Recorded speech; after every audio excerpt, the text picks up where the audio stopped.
네, 안녕하세요. 오늘도 지구과학 1 시간이 됐고요. 이번 시간에는 교과서 188쪽에서 191페이지에 해당하는 대폭발 우주론이란 무엇일까? 라는 단원에 대해서 배워보겠습니다. 일단 대폭발 우주론이라는 건 여러분들이 흔히 알고 있는 빅뱅 우주론을 얘기를 하는 거예요. 빅뱅을 갖다가 한글로 이제 번역한 게 대폭발이라는 표현이고, 결국에 빅뱅 우주론에 대해서 배워보겠다라는 거예요. 빅뱅 우주론에 대해서는 여러분들도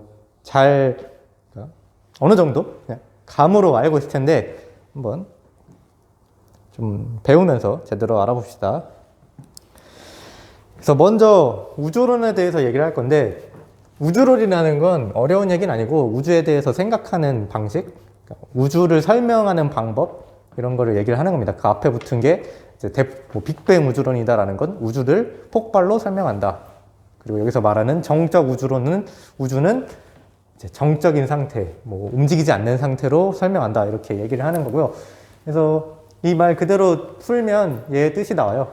정적 우주론이라는 건 수축도 팽창도 하지 않는 정적인 우주를 얘기를 하는 겁니다.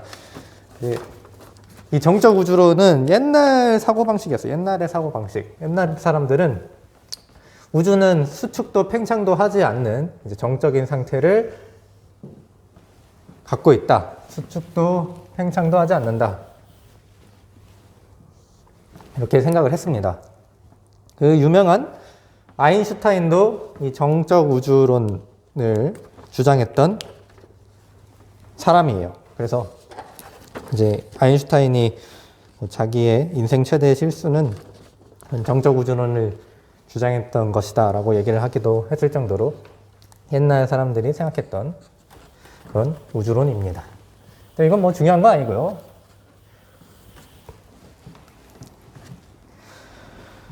이 정적 우주론은 금방 쇠퇴하게 되는데, 왜 쇠퇴하냐면 우주가 수축도 팽창도 하지 않는다고 얘기를 하는데, 허블이라는 사람이 그걸 깨버렸죠. 허블이 관측하니까 외부 은하가 다 적색 편의를 띠고 있는 거예요. 특히 가까운 은하보다 먼 은하가 더 큰 적색 편의를 갖고 있고, 그 이유는 우주가 팽창하기 때문에 멀리 있는 은하일수록 더 빠르게 멀어진다라는 것을 관측을 해냅니다. 그래서 우주는 팽창하고 있다는 사실이 밝혀지면서 움직이지 않는다는 정적 우주론은 쇠퇴를 하게 되죠. 대신에 새로운 우주론이 등장을 합니다. 하나는 정상 우주론이고 하나는 빅뱅 우주론인데, 먼저 보죠. 일단 정상 우주론. 정상 우주론은 이 정적 우주론자들이 팽창을 허용한 그런 상태라고 보면 돼요. 아직 그 정적 우주론을 믿던 그 자신의 신념을 버리지 못하고, 하지만 그 팽창한다는 팩트는 받아들여야겠죠. 그래서 팽창은 하지만 그래도 우주는 변하지 않는다라는 걸 주장하고 싶어서 정상 우주론을 주장을 했습니다. 얘는 팽창을 하지만 우주의 모든 것이 동등하고 시간에 따라서 변하지 않는다라고 생각을 한 거예요. 팽창하는데도 우주의 모든 것이 동등할 수 있는 이유는 팽창된 공간에 새로운 물질들이 생겨나서 우주는 변하지 않을 수 있다라고 얘기를 했습니다. 공간이 팽창을 하면 빈 공간들이 생길 텐데, 거기에 또 새로운 물질들이 그 빈 공간이 생긴 만큼 생기게 되는 거예요. 그러면 우주의 밀도, 그런 거는 변하지 않을 수가 있죠. 어디든 봤을 때 다 균일하게 이렇게 존재를 할 수가 있는 겁니다. 이게 정상 우주론의 주장이었고, 여기에 대립했던 게 빅뱅 우주론이죠. 빅뱅 우주론. 대폭발 우주론이라고도 부르고 빅뱅 우주론이라고도 부르는데, 자, 빅뱅 우주론은 우주의 모든 물질과 에너지가 한 점에 있다가 어느 순간 갑자기 폭발해서 팽창하면서 이제 냉각돼 가지고 현재 우주를 이루게 되었다라고 말을 하는 이론이에요. 그래서 얘는 팽창하는 거, 허블의 팽창 받아들였고, 팽창하기 때문에 물질들이 서로 멀어지면서 그 물질들 간의 이 거리가 멀어지게 되면 온도가 이렇게 감소를 하게 되거든요. 그래서 팽창하면서 냉각하게 된다는 게 이제 정상 우주론과의 차이입니다. 물질이 새로 생겨나지가 않고 팽창하면 빈 공간으로 남게 되는 거고, 그렇기 때문에 우주는 점점 식어간다라고 주장을 했어요. 그래서 이 정상 우주론과 빅뱅 우주론을 비교한 표가 나오는데, 여기 봅시다.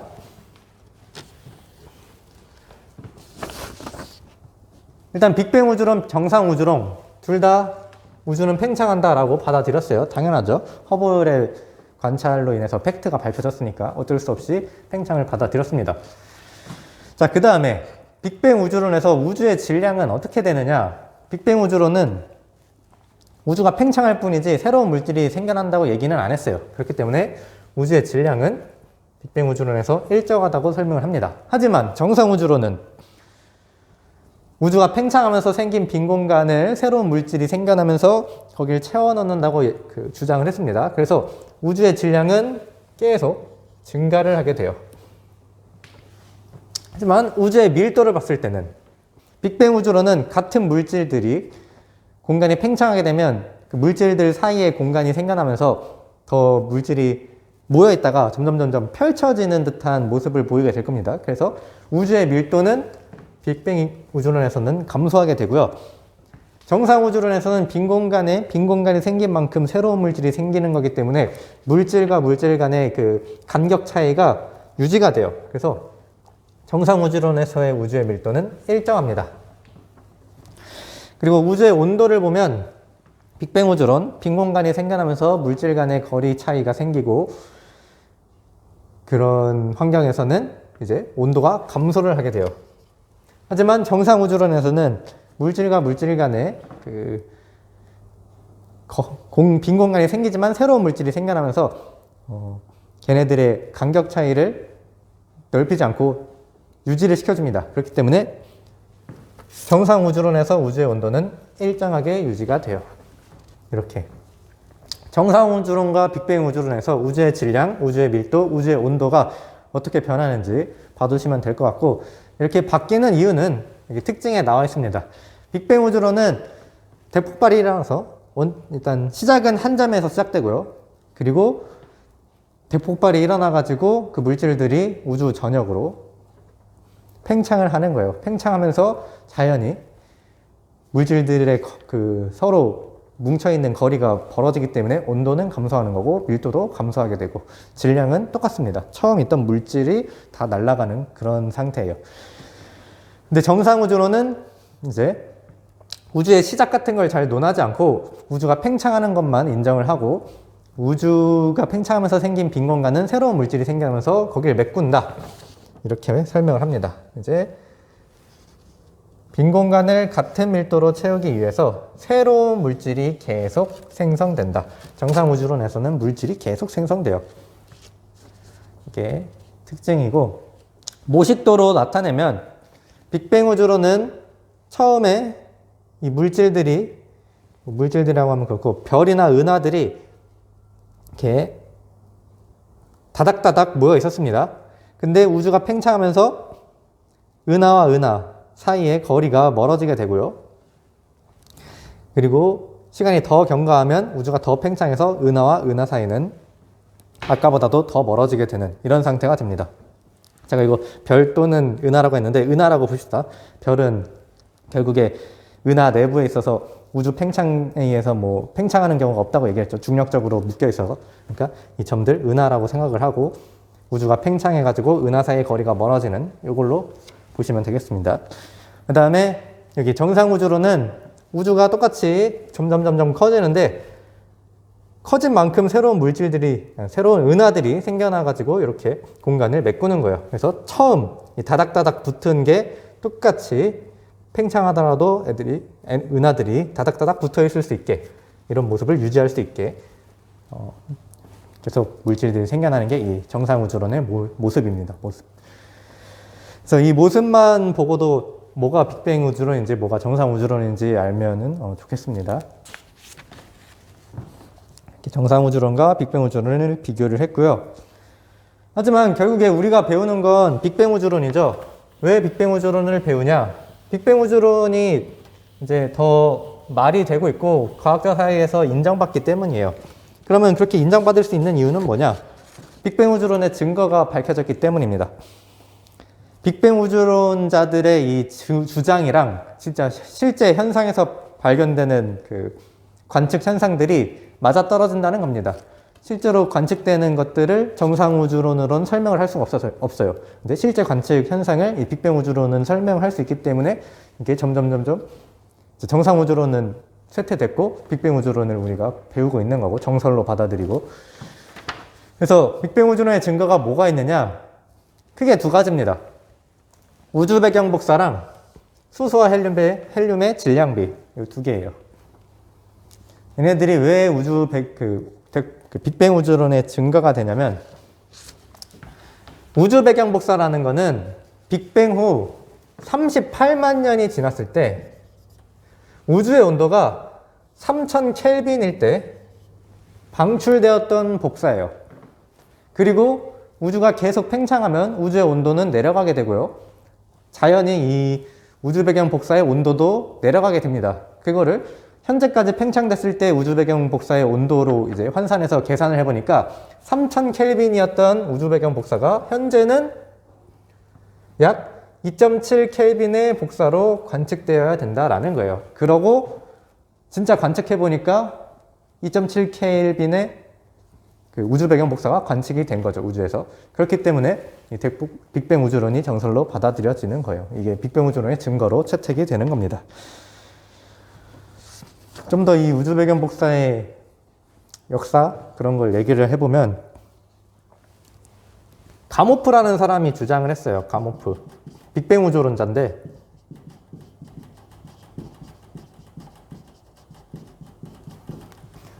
이제 허블이 우주 팽창을 발견을 해냈고 가모프가 생각을 한 거죠. 우주가 팽창하고 있다? 그러면 과거에는 그 팽창의 시작점이 있지 않았을까? 한 점에서 시작하지 않았을까라는 걸 생각한 겁니다. 그러면 현재 우주 모형을 한 점으로 모았을 때 그런 물리량 같은 거를 계산을 해본 거예요. 그리고 현재 뭐 팽창 속도 계산해서 그때 또 비슷한 속도로 팽창했다면 그 물리량들은 점점 어떻게 변했을까?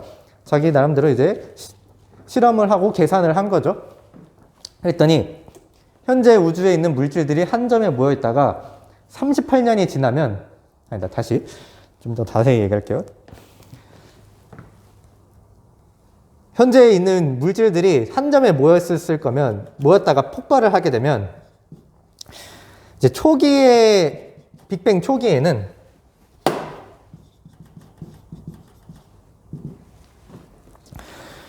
물질이 굉장히 많아요. 이제 원자 핵이라던가 전자들이 물질이 굉장히 많습니다.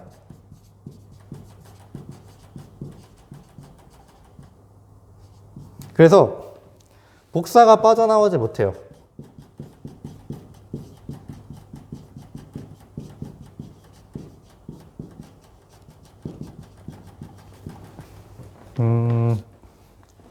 이게 뭔 말이냐면, 우리가 빛을 쏘는데 이렇게 막 물질들이 막 이렇게 모여 있는 데다가 제가 빛을 쏜다고 해봅시다.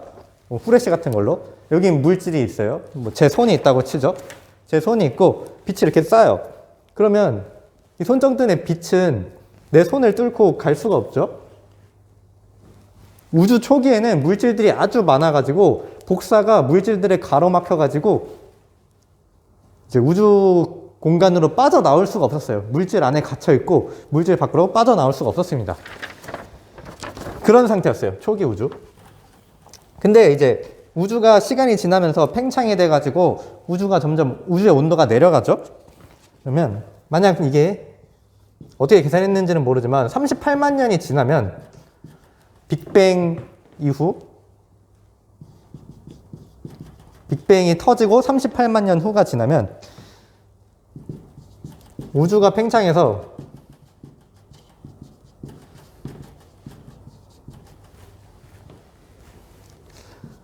우주의 온도가 내려가요. 우주가 식어요. 그러면 전자와 원자 핵이 결합을 합니다. 이전에는 온도가 너무 커서 얘네들이 너무 빠르게 움직여서 얘네들끼리 이 전기적 인력이 있긴 한데 그 인력을 이길 정도로 아주 빠르게 움직이고 있는 상태예요. 온도가 높을 때는. 근데 온도가 내려가게 되면 움직임이 슬슬 느려지면서 그 전기적 인력에 의해서 서로 결합을 하게 됩니다. 그러면 아주 전자랑 원자핵이 엄청 많이 빠르게 움직이면서 그 복사가 빠져나가는 걸 막았었는데 얘네들이 착착착 결합을 해버리니까 이렇게 막 물질들이 모였었는데 막 정렬이 되는 거예요. 이렇게 원자핵이랑 전자랑 이렇게 결합하면서 슬슬 빈 공간들이 막 생기게 되는 겁니다. 그래서 빛이 방출을 할 수 있게 돼요. 우주 공간으로 방출돼요. 근데 이때 우주 온도가 3000 켈빈이라는 거죠. 그래서 3000 켈빈의 빛이 방출이 됩니다. 그러고 나서는 우주가 계속 팽창하니까 우주는 계속 식어서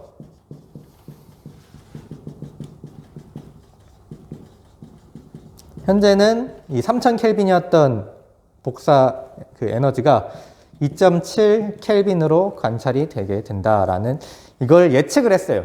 가모프라는 사람이 물질을 다 모아놨다가 얘를 그러니까 허블의 우주 팽창이라는 그 사실을 통해서 그러면 예전에는 물질들이 다 한 점에 있었겠네.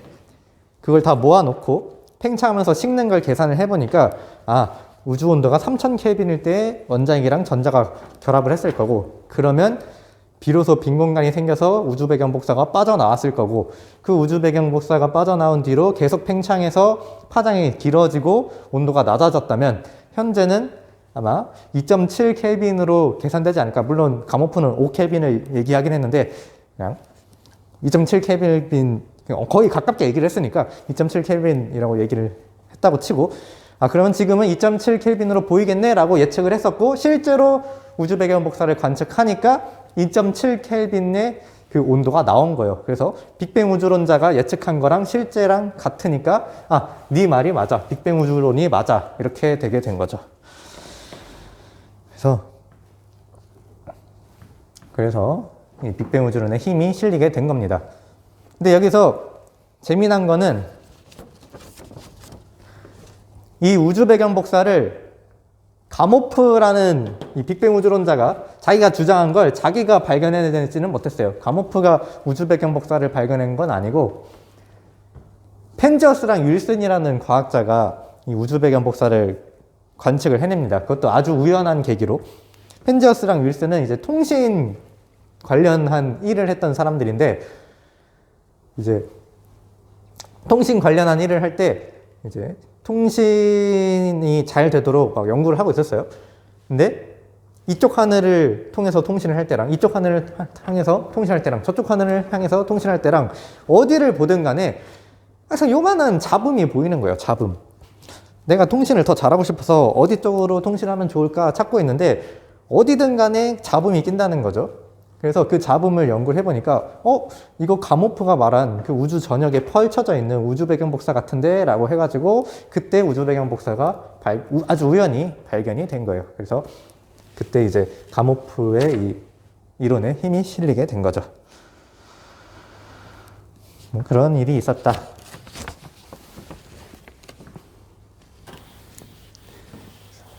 이게 우주 배경 복사, 빅뱅 우주론의 증거 중 하나고요. 두 번째는 수소와 헬륨의 질량비인데 이제 똑같이 빅뱅 우주론자들이 그 한 점에서 폭발한 걸 가정하면서 이 우주의 팽창을 계산을 했어요. 계산을 해보니까 빅뱅이 있고 나서 우주가 팽창하면서 우주가 조금씩 식어갑니다. 근데 우주가 폭발하고 대폭발이 일어나고 한 3분 정도 지났을 때 수소와 헬륨이 만들어지게 되는데 3분이 아닌가? 정확한 시간은 중요하지 않아요. 그냥 아무튼 빅뱅이 있고 나서 상당히 초기 직후에 우주가 식어가면서 수소와 헬륨이 만들어집니다. 원래는 이제 양성자랑 중성자만 있었는데 수소의 융합 반응이 일어나면서 그 양성자랑 중성자가 합쳐져가지고 헬륨 원자핵을 만들게 되고 그 다음에 수소 원자핵은 그 양성자 그 자체니까 이미 양성자가 있던 태로 수소 원자핵이 있던 상태인데 아무튼 식으면서 수소랑 헬륨 원자핵이 만들어져요. 근데 그때 계산을 해보니까 양성자랑 중성자의 개수비로 따져서 수소의 융합 반응이 딱 일어났다고 쳤을 때 수소가 12개 만들어질 때 헬륨이 1개 만들어졌습니다. 근데 수소는 질량이 1이고 헬륨은 질량이 4예요. 수소가 12개 있다는 건 질량이 12라는 거고, 헬륨이 1개인데 질량이 4라는 건 질량이 4라는 거예요. 그러니까 총 질량, 헬륨의 총 질량이 4라는 뜻이죠. 그럴 때 수소랑 헬륨의 이 우주에 분포하는 질량 비를 보면 12대 4가 되면서 수소랑 헬륨의 질량 비는 3대 1이 되게 됩니다. 이거 다시 다 설명할 거예요. 너무 빨라서 놓쳐도 막 되돌아가거나 하지 마세요. 그냥 이거 읽느라 애드립으로 나오는 그런 말들입니다. 아무튼 수소와 헬륨의 이제 질량비를 3대 1로 예측을 했고, 실제로 관측해 봤더니 예측값과 관측값이 같았다. 그래서 이 빅뱅 우주론자들이 예측했던 값이랑 실제 관측값이랑 같았기 때문에 이것도 빅뱅 우주론의 증거로 채택이 된 겁니다. 그러니까 이 빅뱅 우주론이라는 게 되게 우리가 관측할 수 있는 것도 되게 한정적이고, 우주는 너무 신비한 게 많아요. 그래서 어떻게 좀 속된 말로 하면 소설 쓰는 거죠, 이 사람들이. 빅뱅 우주론이라는 소설을 쓰는 겁니다. 이렇게 만들어졌을 거야, 자기만의 추리로. 근데 그 증거들이 나타나게 되면, 여러분들 뭐 탐정이 추리를 하죠, 범죄가 일어났을 때. 근데 그 추리가 증거가 없으면 다 허언이죠, 허언. 시나리오 쓰고 있네, 막 이런 얘기가 나오는 건데, 근데 진짜 그 사람 말대로 증거들이 이렇게 발견이 되면 그 사람 말이 결국에 맞게 되는 겁니다. 엄청난 탐정이 되는 거죠. 그런 것처럼 이 우주론에 대해서도 약간 탐정이 추리하듯이 생각하면 되는데, 빅뱅 우주론이라고 쓴 시나리오가 거기서 나온 증거, 생각했던 증거들이 진짜로 관찰로 이제 나오게 되니까, 이렇게 빅뱅 우주론이 정설로 받아들여진다라는 얘기예요. 그래서 이 수소와 헬륨의 질량비 설명하겠습니다. 자, 일단 빅뱅 직후에 기본 입자들이 모여서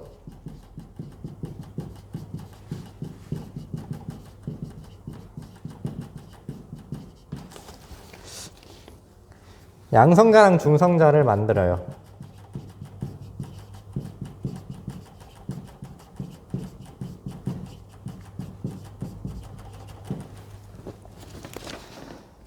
까만색으로 써야겠다.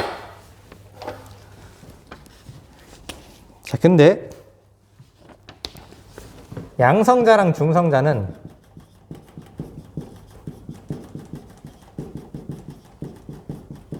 서로 전환이 가능합니다.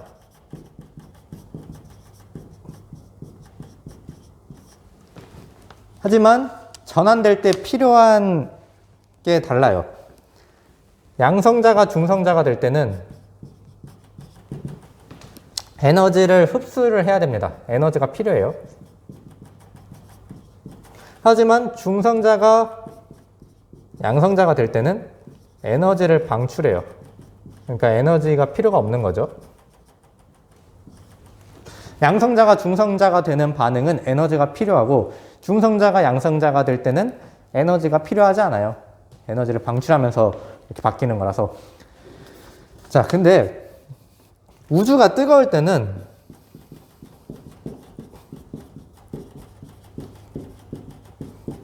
이 두 반응, 양성자에서 중성자 되는 거 또는 중성자에서 양성자 되는 이 두 반응이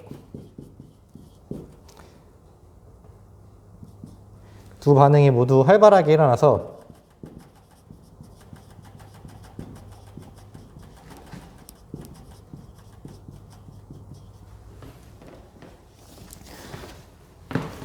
양성자와 중성자의 비율이 동일했습니다.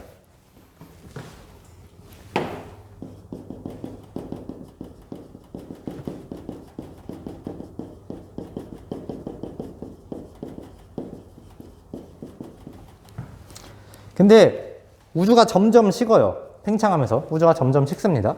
그러면 에너지가 필요한 이 반응이 더디게 돼요. 에너지가 필요한 반응은 온도가 높아야 잘 일어날 수 있거든요. 근데 우주가 식어가니까 양성자가 중성자로 바뀌는 반응은 더디게 됩니다. 중성자가 양성자로 되는 반응은 이제 온도가 내려가도 잘 일어나는데, 자, 그래서 하지만 우주가 식으면서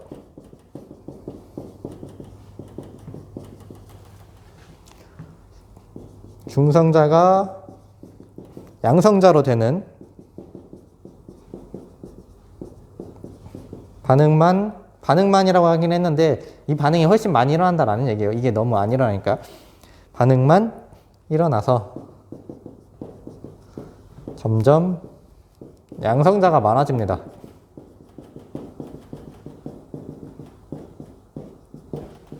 그래서 우주 초기에는 이제 양성자와 중성자의 비율이 1대1이었어요. 비율이 동일했습니다. 하지만 우주가 식으면서 양성자가 점점 많아지고요. 우주가 더 식으면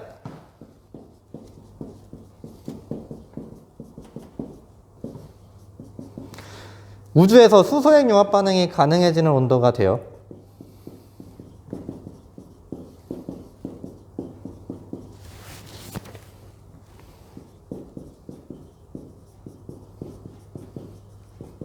근데 이때 양성자와 중성자의 비가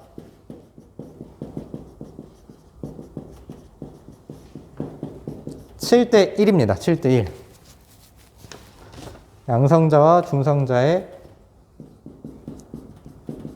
개수비. 이렇게 써야 되나? 개수비. 7대1. 그래서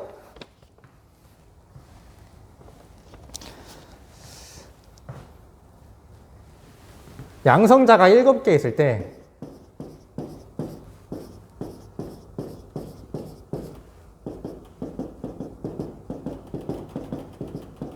이거 양성자예요. 양성자가 7개 있을 때 중성자가 하나 있고요. 똑같이 양성자가 7개 있을 때 중성자가 하나 있어요. 그리고 수소액 융합 반응이라는 거는 양성자 2개랑 중성자 2개가 결합해가지고 헬륨 원자핵을 만드는 반응이죠. 얘네들이 결합을 해가지고 헬륨 원자핵 하나를 만듭니다.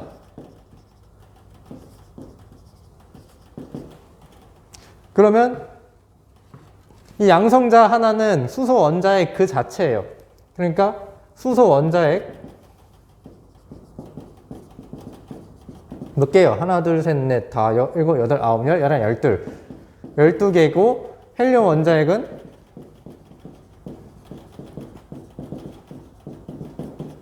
한 개가 됩니다. 그리고 이걸 질량비로 따지면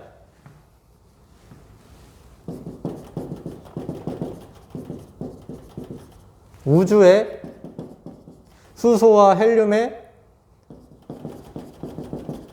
질량비는 수소 원자핵이 12개일 때 헬륨 원자핵이 하나 있는 상태니까 수소 원자핵 하나의 질량은 1이라고 보면 수소는 질량이 12인 거고 헬륨은 양성자 2개, 중성자 2개니까 질량이 4라고 보면 그게 개수가 1개니까 질량은 4가 되고 우주에는 결국에 수소의 질량이 12일 때 헬륨의 질량은 4인 상태가 돼요.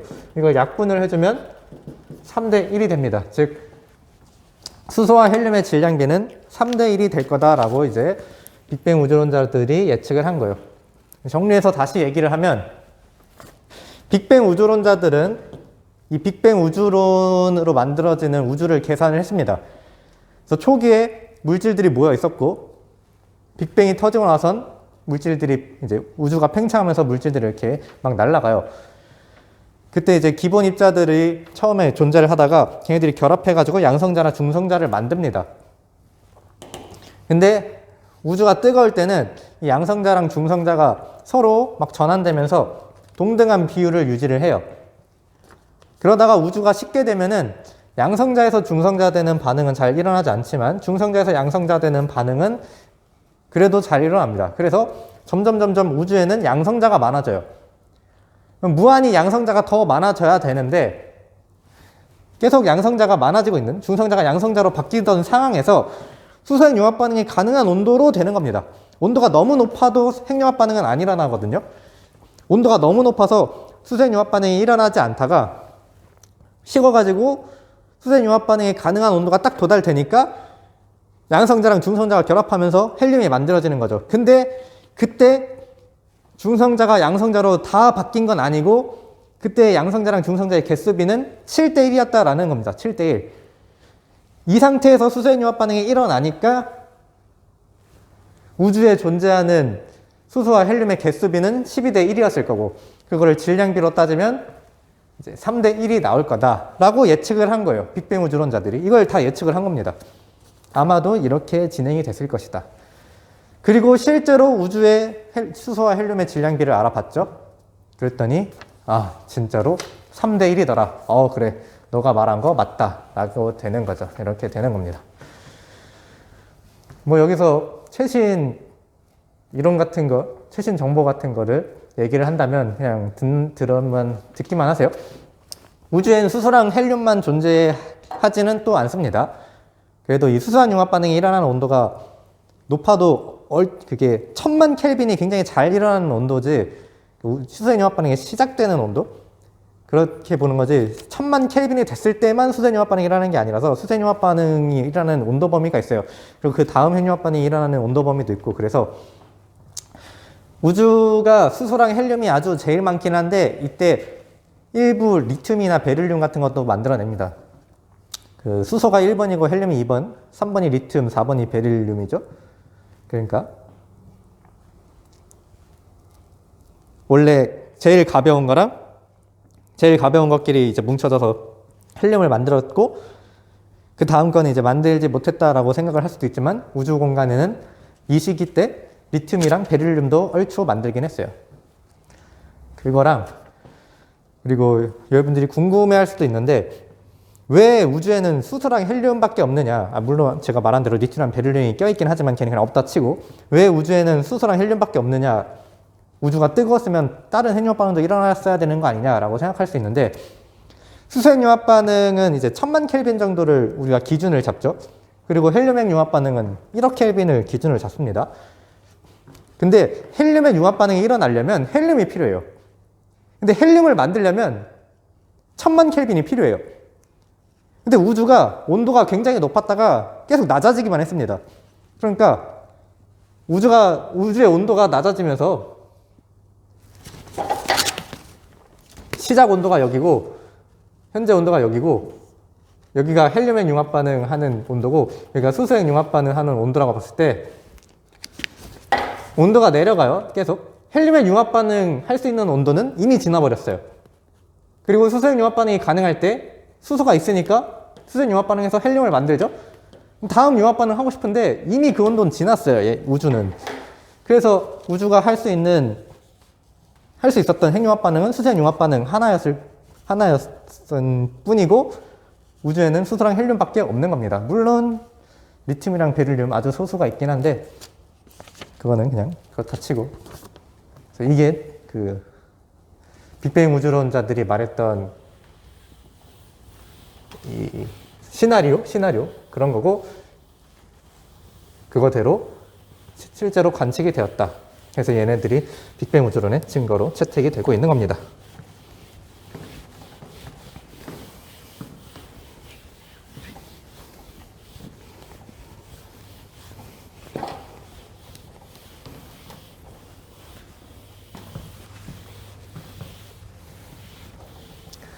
뭐 어디서는 이 수소와 헬륨의 질량비를 얘기할 때 뭐 3분 얘기를 할 수도 있고 시간 몇 개 더 있었던 것 같은데 그런 거 그냥 보지 말고 제 학습지에 써 있는 것만 보세요.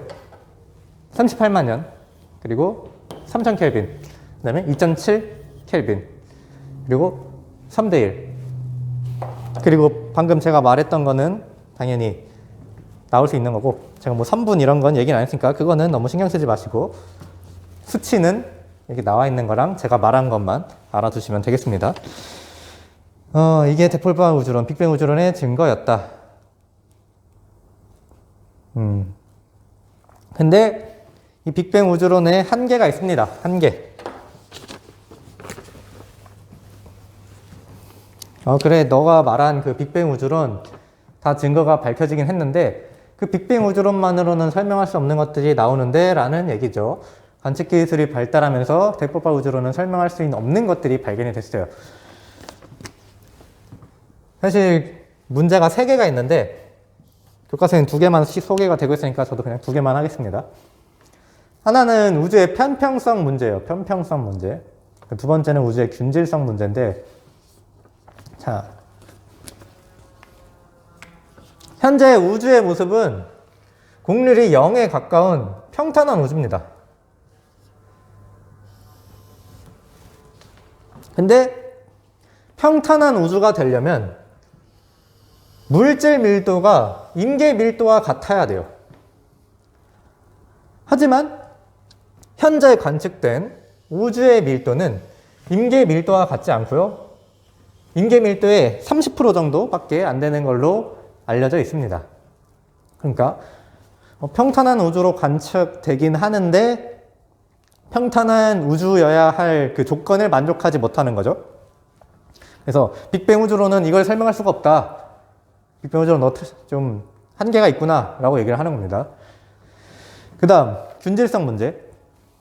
이 빅뱅 우주론에서는 우주가 광속으로 팽창을 해가지고 우주의 크기를 이제 광속으로 팽창한 그 지점까지를 우주의 크기로 설정을 했습니다. 그래서 저번 시간에 그 광속으로 움직이는 은하가 위치한 지점을 우주의 끝으로 설정을 하고 우주의 크기를 구했죠. 우주의 반지름을 구했죠. 그 구하는 방법은 그 학습지에 더 나와 있을 거고, 아무튼 그때 뭐 180억 광년, 137억 광년이 나왔을 텐데, 아무튼 그렇게 얘기를 했어요. 우주가 광속으로 팽창해서 우주의 크기를 지평선까지, 우주의 크기를 거기까지로 한정을 했다.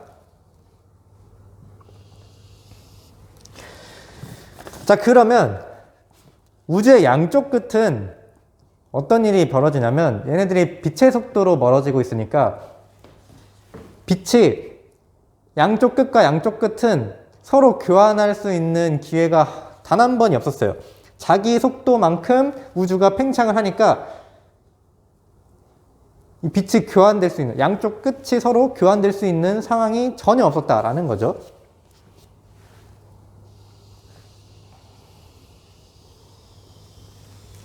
그래서 우주 양쪽 끝에서 나타나는 물질들은 서로 차이가 나타나야 될 거라 그런 얘기입니다.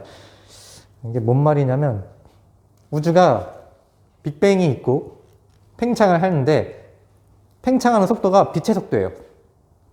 그러면 아무리 우주에 존재하는 물질이 아무리 빨라봐야 빛의 속도겠죠? 그러면 내가 이쪽에서 보는 우주랑 이쪽 방향을 보는 우주랑 이쪽 방향 우주랑 이쪽 방향 우주가 서로 물질을 교환할 수 있었던 그 기회가 한 번도 없었습니다. 왜냐하면 물질의 가는 속도랑 팽창하는 속도랑 같으니까 서로 만날 수 있었던 그 기회가 단 한 번이 없었던 거죠.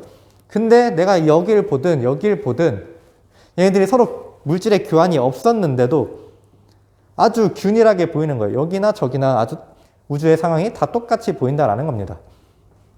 뭐 별의 개수가 똑같다 그런 게 아니라 여기서 보이는 그 우주 배경 복사 상황이랑 저기서 보이는 우주 배경 복사의 상황이 다 동일하다라는 거예요. 동일하려면 물질 간의 교류가 있었어야 되는데 그러지 않았는데도 균일하다라는 거죠. 그러면 아무리 빨라 빛의 속도로 분출하는 물질, 그 날아가는 물질들이 빛의 속도로 팽창하는 우주를 따라잡을 수 없다. 그러니까 이렇게 말하면 좀 편하겠다. 물질이 이렇게 튕겨나서 다시 되돌아오고 그래야지 서로 왔다 갔다 하면서 섞이면서 우주가 아주 균일하게 유지가 될 거다라는 얘기죠. 근데 우주가 이 공간이 팽창하는 게 이 물질들이 가는 속도랑 이동하는 속도랑 똑같으면 우주 배경 복사가 가는 속도랑, 죄송해요. 제가 자꾸 물질이라고 하는데 시간이 좀 길어질 것 같은데 확실하게 얘기하고 올게요. 자, 우주 공간이 팽창을 해요. 그리고 우주 배경 복사가 날아가죠. 그러면 이 배경 복사가, 우주 배경 복사가 우주 끝에 도달해서 다시 되돌아오면 이런 것이 이게 우주 전체에서 일어나면 우주 전체가 균일하게 유지가 될 수 있을 거예요.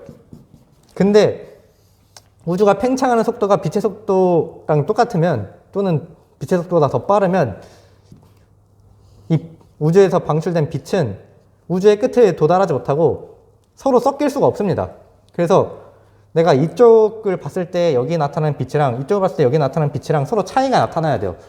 근데 현재 실제 관측을 통해서 보면 어느 방향을 보든 간에 우주 배경 복사가 차이가 거의 아주 미세한 차이가 있긴 한데 거의 나타나지 않는 거죠.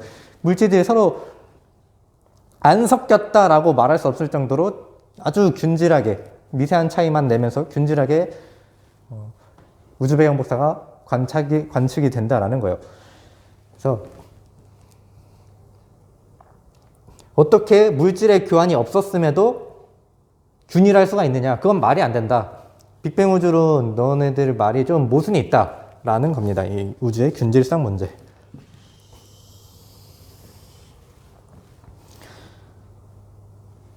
현재 우주 배경 복사의 온도는 어디서든지 균일하게 관측돼요. 이 말은 정보 교환이 있었다라는 거예요.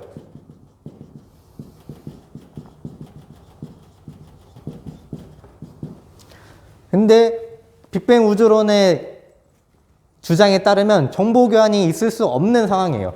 그러니까 너 말 틀렸다라는 겁니다. 네 말 모순 있다. 자, 그리고 여기서 균일하게 관측된다고 하는데 미세한 차이는 있습니다. 이거 제가 수업 시간에 그 물질들이 아주 동일하게 있었으면 중력적으로 상하 좌우 다 똑같은 힘으로 당기기 때문에 뭉칠 수 없었다라는 걸 얘기를 했다가 아주 다행히게도 그렇게 모든 곳이 균일하지 않아서 질량이 좀 모인 곳은 뭉칠 수 있었다라고 얘기를 했을 텐데 그 얘기예요. 어디서든지 정확히 균일했으면 이런 일이 벌어져서 우리가 만들어지고 별이 만들어지고 그런 게 일어나지 않았을 텐데 여기서 말하는 균일은 아주 미세한 차이는 무시하고 정보 교환이 없었던 거를 설명할 수 있는 균일은 아닌 거야. 말이 좀 이상한데 아무튼 빅뱅 우주론 네가 말하는 걸로 치기엔 너무 균일하다라는 겁니다. 미세한 차이가 있긴 하지만 너무 균일하다. 정보 교환이 있을 수 없는데도 있는 상태로 그 정보 교환이 있었던 것처럼 아주 균일하다라는 거죠. 그래서 이 빅뱅 우주론의 한계가 드러났고 이거를 갖다가 이제 반박하는, 그러니까 이 한계를 극복하는 새로운 우주론에 대해서 얘기가 나오는데 그게 급팽창 우주론이고 그거는 다음 시간에 할 겁니다. 하지만 오늘 할 게 좀 남았어요. 시간은 43분. 어이구. 시간 조절을 못했는데. 자. 우주의 공률에 따른 우주의 크기 변화. 이거 교과서에 나온 그림입니다. 교과서 191페이지의 그림 11. 그거 보면서 보면 될 것 같아요. 짧게 하죠. 자, 거기 나오는 임계 밀도라는 건 우주가 팽창할지 수축할지를 결정해주는 밀도예요. 우주가 앞으로 계속 팽창할 거냐 아니면 수축할 거냐 요거를 말해주는 겁니다. 자, 근데 곡률이 음인 우주가 있어요. 곡률이 이 우주는 어떤 우주냐면 우주의 평균 밀도가 임계 밀도보다 작은 밀도, 그러니까 우주에 있는 물질들이 우주에 물질이 많으면 중력이 세가지고 우주가 결국엔 수축을 하게 될 텐데 이 임계 밀도보다 평균 밀도가 작게 되면, 진짜 실제 우주의 밀도가 작게 되면 중력이 약하기 때문에 우주는 계속 팽창할 거다라는 얘기입니다. 그거를 이제 곡률이 음이다라고 표현을 하는 거고, 곡률이 음인 우주는 평균 밀도가 임계 밀도보다 작은 우주입니다. 영원히 팽창. 그리고 곡률이 0인 우주, 얘는 평균 밀도랑 임계 밀도가 같은 우주를 얘기하는 거고, 얘는 이제 같으니까 우주가 뭐 팽창하지도 수축하지도 않을 거다라고 생각할 수도 있지만 얘도 똑같이 영원히 팽창합니다. 하지만 팽창 속도가 점점 감소한다는 게 특징.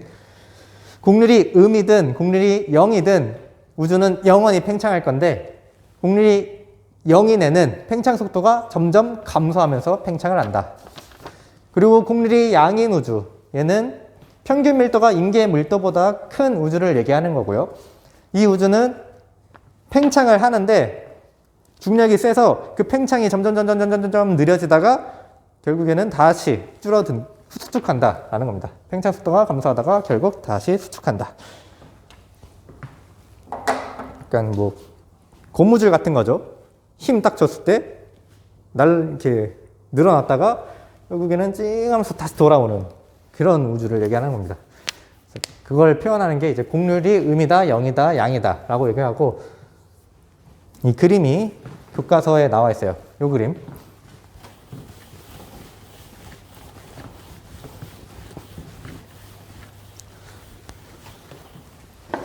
자, 곡률이 음인 구부러진 우주. 이 그림만 봐도 곡률이 음이다 라는 걸 알아야 될 거고, 얘는 영원히 팽창할 거다.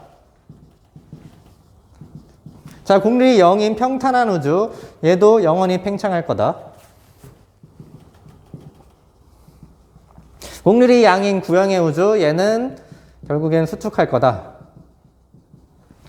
라고 알아두시면 될 것 같고, 이걸 이렇게 그림으로 표현을 할 수도 있고요. 우주의 그 미래에 대해서 그림으로 표현을 할 수도 있고, 이렇게 그래프로 표현을 할 수도 있는데, 곡률이 음인 우주는 팽창 속도가 좀 적절히 막 엄청 작아지진 않고, 물론 처음에 빨랐다가 나중에 작아지긴 하는데 결국에 영원히 팽창하는 모습. 이 시간에 따라서 우주의 크기가 커지는 겁니다. 우주의 척도는 우주의 크기를 말하는 얘기예요. 괜히 척도로 썼는데 우주의 크기가 점점 커진다. 그 다음에 곡률이 0인 우주. 이 우주의 크기가 시간에 따라서 커지는 비율이 처음에 빨랐다가 점점 느려지긴 하는데 아무튼 영원히 팽창하긴 합니다. 아주 조금씩이라도 팽창은 해요. 그래서 물론 수렴점이 있긴 하겠지만 뭐 이렇게 팽창은 한다. 영원히 팽창. 그리고 곡률이 양인 우주. 얘는 팽창이 진행되다가 어떤 팽창점, 최대 팽창점을 지나거나, 좀 말이 좀 이상한데 아무튼 팽창하다가 수축한다. 괜히 제가 머리가 어떻게 설명해야 될지 그냥 간단히 설명하면 되는데 생각을 하다가 이상한 용어들이 막 나오는 것 같은데, 깔끔하게 곡률이 음인 우주, 영원히 팽창. 곡률이 0인 우주, 영원히 팽창하지만 팽창 속도는 좀 더 줄어듦. 여기 곡률이 양인 우주, 팽창 속도가 감소하다가 결국엔 다시 수축. 이렇게